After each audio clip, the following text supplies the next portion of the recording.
Hey guys, this is Al again. I'm over at the shop and working on the Rolls Royce. I haven't updated in a while, but I have been working on this car on and off, as well as some of my other cars, as well as doing some traveling.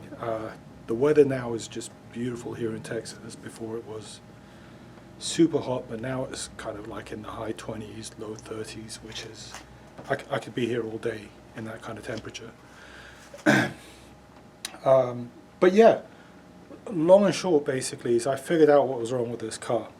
And it seems like a really stupid problem, but I ran into some issues that were confusing me on this car. And it was basically causing me to go around and around circles. Yeah, let me show you what I did. So just to recap what was going on over here. Long and short, I was hearing a noise from the AC compressor, or what I thought was the AC compressor. It was like effectively a rod knock, and I suspected it was the AC compressor. I wanted to eliminate whether it was or it wasn't, so I just unplugged the clutch while the engine was running. When I plugged in the compressor, the compressor wouldn't re-engage, and I also had a problem with the fan not working inside the car and a buzzer consistently going off. And when I flipped the switch on the fan to defrost or to off, I'd also get an oil pressure light, which was kind of weird, and I was like, what is going on over here? As you can see, I've been tearing into the trunk of the car and trying to figure out where the wiring was, and I've also gone into the fuse box and did the same. I was really worried that the wiring was bad, and maybe a wire melted or something like that, but that wasn't really the issue. The first thing I did is I tested all the fuses, and I would go with my multimeter over here and basically test the voltage across the power side, the feed side, across the feed side, and then across the load side of the fuse on each side, right? And I was able to determine that one fuse was blown. And it was the fuse to the cooling fan, which you'll see in the picture as it's coming up. And I replaced that fuse. I pulled a fuse out of one of my parts cars and it blew again. So I knew that there was a short there. And what I ended up doing is I made myself a little tool. And what this is basically is just a headlight switch, not a headlight switch, but a headlight with a wire going to the positive lead on the battery and another one that I can clamp onto the load side of the fuse. So effectively, if you have a short, you disconnect the battery on the car, you connect the positive side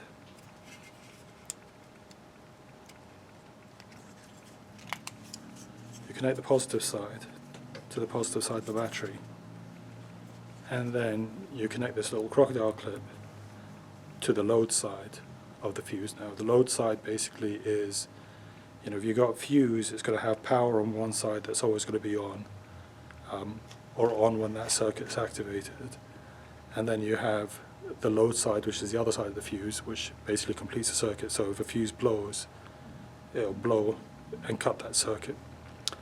And then what that would do is that would cause the light to go on. And then what I went about doing is I went about unplugging everything on that board. And it was showing for the cooling fan, but it was kind of deceptive because the cooling fan was still working. When the engine was running, if it hit a certain temperature, the cooling fan would go on. So I started unplugging the wires and everything else like that, and I found out that if I disconnected the wires to the top of the thermostat housing, those lights off.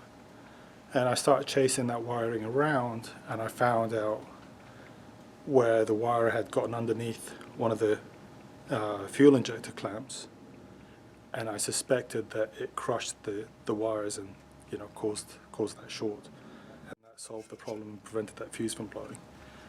Every other fuse looked fine, so I was trying to figure out what was wrong again. And there's a fuse for what they call the ICU. It's a little fuse, and I'll show it here in the picture next to it. And when I tested the voltage on one side and the other side, I was getting voltage. I pulled that fuse, and oddly enough, I was still getting voltage. So even without the fuse, the load side was still getting voltage from that circuit, which is perplexing to me. I couldn't understand why. So what I did is I reversed this, right, and I basically put this wire on the ground and this wire on the load side. And when I did that, the buzzer sound went away. It stopped buzzing. The climate control light went away. Everything went away. And then what I did is then I just found another fuse, and I put the other fuse in because I tested the old fuse, and sure enough, that fuse was blown, and everything went back to normal. And it just turned out to be a blown fuse, but because I tested the voltage on both sides of the fuses, on all the fuses, and there was voltage coming out the other side, I didn't check the fuse in itself, and as a result, you know, I couldn't figure out what the problem was. So the AC came back on, the blower fans came back on, and everything else like that. First things first, right? You know, I got this. I give credit to Kent from Mercedes Source. He showed a video on how to basically make one of these to test a shorted out wire, you know, and sure enough, this is a great way to trace down a problem with the circuit, because what you do is, if you disconnect the battery and you connect this to the load side of the fuse, this negative side, and this on the positive side of the battery, this light will go on and then just go back and unplug everything on that circuit one by one, and as you start unplugging them, whatever turns the light off is where your short is. So this is a really, really smart idea. This tool is going to come in handy for many years to come. Yeah, aside from that, basically, I now have to basically put everything back together again. It's kind of a mess. So I'll do that. The same with the fuse box. I pulled it out to basically try to figure out what's going on. And then I'm going to take it out and give the car a wash. I'll probably give that car a wash, and then this red SL over here, because it's kind of dirty. It's been sitting here for a long time. And probably that Silver Continental as well. And then what I may do is I may move some cars around so that I can get to this car more often, because I want to drive this car. I haven't driven this car in so long. You know, I really missed out on the whole, practically the whole year with this car, so I haven't driven it and I want to drive it. And it drives pretty well. I mean, I think the suspension is due for a rebuild, or overdue for a rebuild, but it is what it is.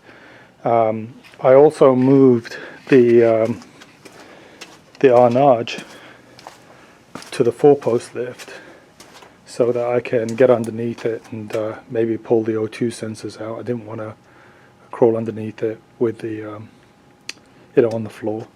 So that's there right now. I did take out the MAF sensors. There's two on there. There's one on this side and one on the opposite side. They're actually from an Audi with a 3.2 litre engine, so Volkswagen Audis, TT, Touareg, Passat. The ones that have the 3.2 litre V6, they use the same MAF sensor as this. But I took it out and I cleaned it, and it actually ran a little bit better than before. But I'm worried because it smells so bad out of the exhaust that the cats may be blocked. It also gets very hot under the engine bay. So So what I want to do is I want to pull the O2 sensors out and try running the engine with the O2 sensors out, because what that will do is it'll allow exhaust gases to escape through those holes, and maybe that would cause the engine to run a little bit better. So that's my theory right now. I want to try that. I mean, the engine could be ruined for all I know. It doesn't sound like it is, but I want to try a couple of things before I write the engine off. I also took this guy out, filled it up with gas as well, my 93 Continental. I gave it a wash, and yeah, I mean, I forget how nice this car is. I think the brakes need bleeding on it, because it felt super grabby when I was stopping. I mean, the car would stop on a dime, but you kind of have to, it was either on or off. It was more like a button than it was like a pedal. It wasn't progressive at all. So I've got to figure out what the deal is with that. But yeah, all in all, I've rearranged things. I gave this one a wash as well. But I've rearranged things now so that I can get the Corniche out much easier. And because really, I mean, I love driving this car, and I enjoy driving the Turbo R. So I want to be able to get these out and move them around quickly. And yeah, with this car on the lift and pretty much a straight shot for the Turbo R, it shouldn't be a problem. This SL's like an old taxi. It can turn pretty much within its own turning circle, so they've got really good tight turning circles on these old Mercedes, and it shouldn't be any problems maneuvering it out of the way if I need to. What else am I working on? So I'm still working on the building across the street. The office is pretty much almost all done. What I did is I sealed the concrete, or I stained the concrete there, which turned into a bit more of an ordeal than I wanted to deal with. But initially I went and thought I'd put some what is it called, vinyl plank there, but I bought some vinyl plank from Floor & Decor, and it turned out to be horrible. Like we would get 3 rows into it, and then when we hammer in the 4th row, the 1st row would pop out, and it just kept on doing this to us till the point that we just basically gave up on it. We kept what we used, and then we kept what we used, and then we sent back the rest. So we had to pressure wash the concrete, we had to treat it and then stain it, and now I've got to go back and seal it. So that's really the final step. Once that's done, then I can start moving some furniture in there, and we'll have a place. So so that's really where I am. I'll give you an update more on these cars as I move along with them, but yeah, for right now my focus is to enjoy this car now that the weather's a bit cooler, and also enjoy the Turbo R and see if I can figure out what's wrong with this Arnage. I'd really like to figure out what's wrong with it, but yeah, that's pretty much where I am. Thanks very much, guys, and hopefully I'll give you an update sooner. Thank you. Bye-bye.